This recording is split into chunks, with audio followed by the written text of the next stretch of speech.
All right. Okay, I'll play this track a little later on.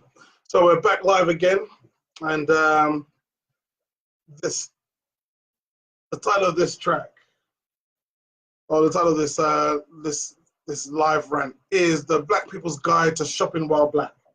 Yes, it feels like as though this is something we need to do, something we need to talk about, because to be honest with you, I'm starting to get a bit tired of the videos. I am. I'm tired of watching whilst people are getting their backside beaten, their head bust, while people are being disrespected, being shot, being being arrested, all whilst trying to shop, whilst trying to do the simple thing of shopping. And it's not, at first it's kind of shocking. You're like, oh my days, this person, all they're trying to do is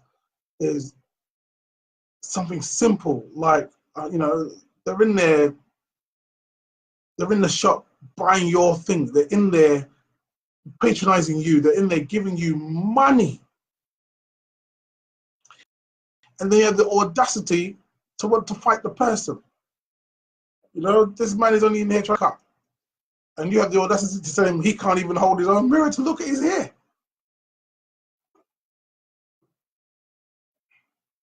There's something seriously wrong, people. There's something wrong about how we do things over here. Let me put this camera here. That's better. There's something wrong about how we do things over here. We kind of have this thought process that we need to be respected, and you will respect me while I try and give you this money. And I promise you, nobody else is begging you to take their money. Nobody. If you have a shop, a Polish person comes into your shop and says, oh yeah, I want to buy this item, I want to buy this chocolate or this sweetie, right? And you disrespect that Polish person is throwing that sweetie in your face and walking out. You're not getting their money. And not only is that Polish person walking out, you're telling his people them, don't come to that shop because these people are out of order.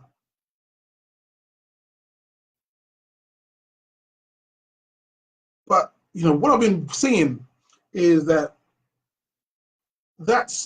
video that was going around with those women who are having acid sprayed in their face, who were being beaten over the head and about the body with weapons. The next day, there was another black person there who was praying with those Chinese people. At the end of the day, for those people to leave, they escorted them out of the building, gave them some protection. So why are we there trying to please these people? I don't know. Personally, I'm keeping my money. All right, my money is racist. I don't care anymore. Well, I've tried to be thoughtful, and I've tried to be, tried to be kind of like open and willing to try other people, but no more. If you want my money, then you have to be of African descent. As far as I can help it. There's a lot of areas, because we live in a system called white supremacy, there's a lot of areas where I don't actually have that choice. I can't choose to do,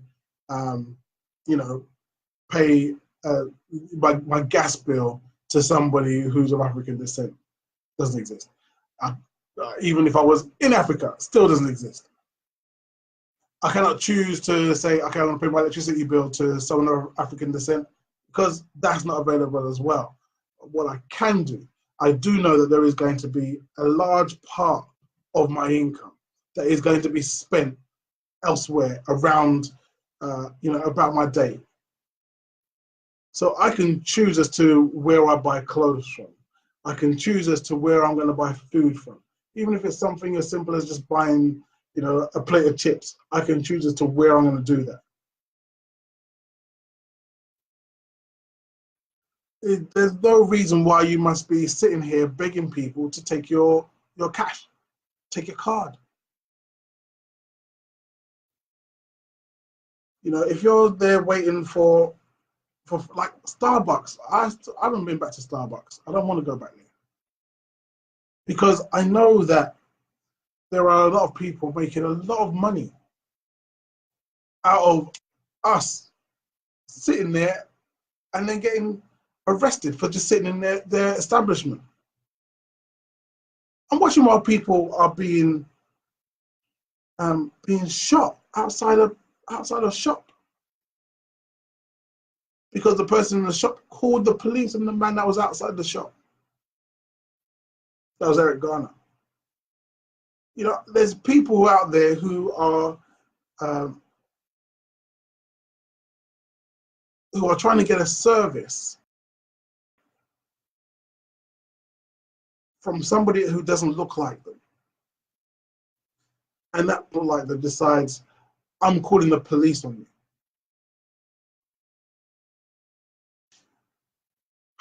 You see, look, here's the thing. All that you have to do is disagree. Okay? You could disagree nicely, you could disagree horribly. But the minute you disagree, as far as that person is concerned, they have the right to have you escorted out, to be able to treat you bad, whatever. And that doesn't make sense to me. So we keep going back, looking for opportunities to show that actually I can shop here now. Congratulations, we can all shop there. Great, we've done it. The whole idea of segregation was that it meant that one group can decide as to where the other group is going to live, just showing their domination over you. And I understand those people wanting to have some kind of integration. I understand that. The problem is that what they integrated was your money into their purses, your money into their wallets, your money into their bank accounts. You're able to integrate who you have sex with. Again, I mean, what did you win? What did you gain from that? You don't integrate power, though. You didn't now have the power to tell other groups, or even that same group that was segregating you. You don't have the power to tell that group, yo, you can't live here around us. No. You see, the whole idea of power is that they'll only give you so much, that you just stay below them, not that you can reach up to be on par, because if you reach up to be on par, then it's only one step to be above, to be dominant. So no one's offering you that. So now that we've enjoyed the last 50, 60 years of independence, us people from the Caribbean, we've been able to enjoy 50 years or so of independence. We've been able to look back and in shock and horror and realize that actually, my country, regardless of how independent it is, it's completely dependent on outside help. It's not independent at all. It still has the crown being, the head of state. Even if it's not a country that has been colonized by the United Kingdom, you're a country that's been colonized by Germany, like Namibia. They're still dealing with the fact that there is an apartheid state in that country. If you're in South Africa, you're still dealing with an apartheid state that ended like 25 years ago. You're still dealing with apartheid rules and apartheid ways and apartheid thinking. If you're an African country and you speak French, your country is still having to spend and pay out most of its GDP to France, not to its own people, not to its own government, not to its own infrastructure.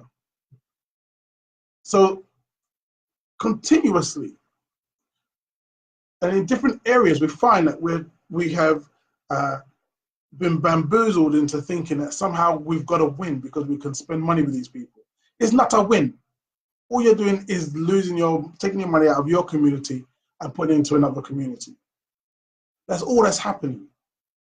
And as long as we're willing to look at that and decide, well, that's good enough, then we're not going to move forward. We're not going to change things. We're not going to be able to say, right, we now have some kind of parity financially. We'll never get there because we're still dealing with the good feelings, the good vibes you get because you're able to shop at Sainsbury's or shop at Safeways. You know, I was talking to a brother and I was saying to him, I remember when I was young, I used to go from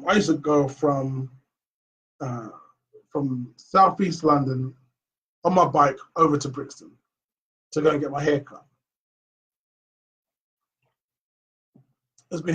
My haircut was being cut by a friend of mine in his house, in his bedroom, tiny room.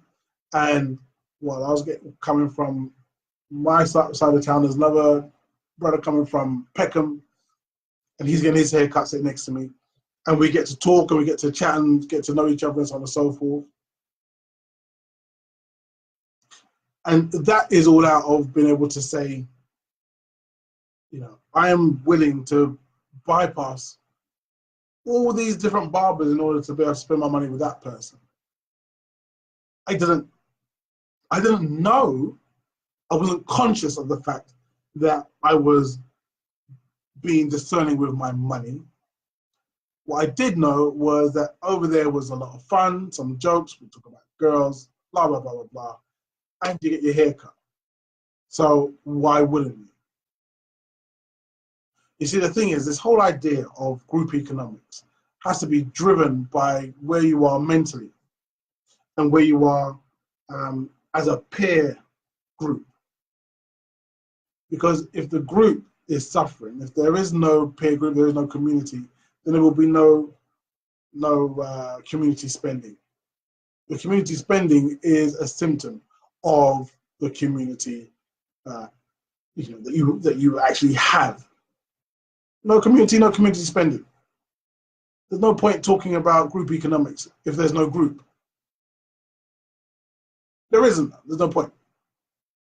You'll just be here talking about what would be good, what we need to do, what I think we should do. All that would be going on, but actually nothing will actually happen because you're not actually dealing with the problem. You're dealing with a symptom of the problem. You're like the person who sits there saying, well, you know, the problem is, you know, black on black crime, black on black violence. That's the problem. When in actual fact, it's the symptom of the problem. If you check it, all the crime you see crime from people in our community, it's all over money. It's all over being able to make money. It's all over being able to, you know, nobody wants to be stuffing drugs up their bum to be able to carry it around. Nobody wants to do that. No one wants to pull that back out again to be able to take some out to make a 20 quid. Nobody wants that. But that's what you have to do in order to be able to make a decent living. Not make no big kind of, you know, huge living that is putting you into superstardom. No. Just to make a decent level of living. People are willing to do that. And people are willing to kill in order to be able to have that lifestyle, or in order to be able to just prove that they are worthy of that lifestyle. So the symptom is the violence. Being able to protect that income. It has to be protected at the most vicious means possible. The whole idea of having people from different areas who cannot move because of the fact they're from a different area. All of that comes down to money. It all comes down to money. If everybody was able to make a decent level of living, there'll be no need for it. There'll be no need for that. You'll be able to just, man, you have somewhere where you can enjoy your life. Well, no one's going to be here in Southeast London. No one's going to be here in North London. They're going to be out there hustling, making their money. Now, whilst we as a group, whilst our mental is all screwed up because of this system that we're in, those symptoms of violence are going to continue. This racist system that we're in, those issues are going to continue. There's no way around it. I wish there was. It'd be so much simpler if we could just deal with the symptoms. Just lock them up, and then that's the end of it. That's what the system says to do. The reason why the system says to do that is because that makes them money, and because it means that they don't have to deal with the actual problem. So the problem is you lot, and point at our youth, rather than the fact that our youth have equity in a no-win game, and they know it's a no-win game. You can see around where you're living. You can see with the income that's coming into the house. There's a no-win game. So now it becomes a matter of what do you do about it? Do you stay? Do you stick it out? Or do you change the game? Do you go into some kind of area where you can actually make a decent level of living? And while they're trying to make that decent level of living, you're getting caught up. And people look at you like as though you're the problem. You're not the problem, you're the symptom of the problem. So, back to the thing, the Black People's Guide to Shopping While Black. First of all, number one, wherever you can, however you can, whenever you can, take your money and spend it with other people that look like you. All right? Take your money, spend your money with other people that look like you. That's the first thing.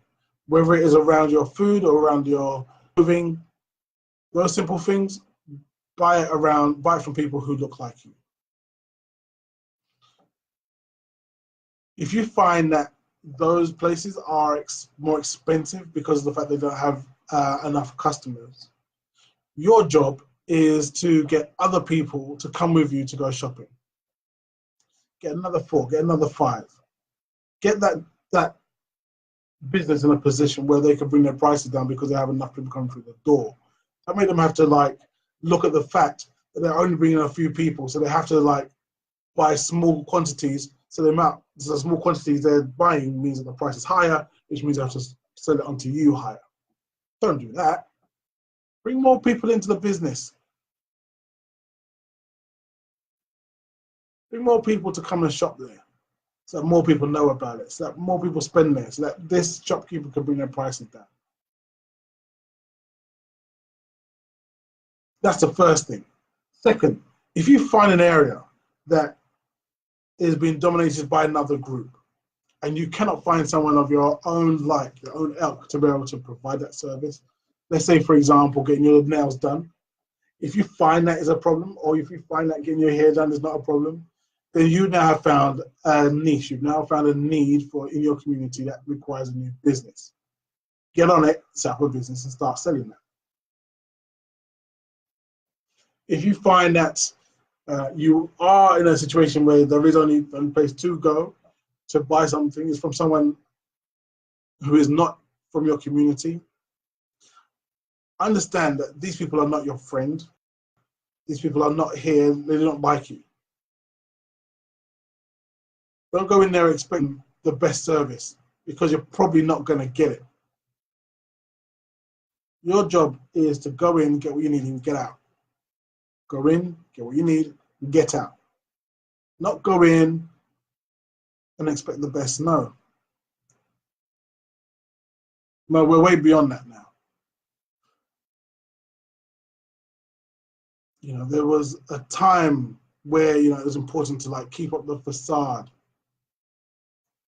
But now that we've gone through the French elections, and we saw how well Marine Le Pen did. We went through the Dutch elections. We saw how well Geert Wilders did. We went through the US elections. We saw how well Donald Trump did. We went through the UK elections. We saw how well UKIP didn't do very well, but we saw the rise of the EDL, UKIP, and others. We've seen how they call them populist groups. And populism basically means that it's something that has gone from the bottom, from the people, and an idea that's come from the people and risen up, rather than a top-down kind of belief system. It's from the people up. So what they try to say is that this whole kind of racist system comes from the people, not from government. Lies. Lies, lies, lies, lies. It's come from government. It always has been from government. It always has been from the people who are ruling. So as we're watching this kind of new Nazi regime that is being brought in across the West, our job is to understand, is to recognize these things and understand that this is what's going on and act accordingly. Hope that makes sense. All right, let me put another track for those at Galaxy Lumia and these live streams. Thank you very much. I think I'm going to put back on that. Let me put it back on Raphael Sadiq, because I was loving that tune. All right, here we go.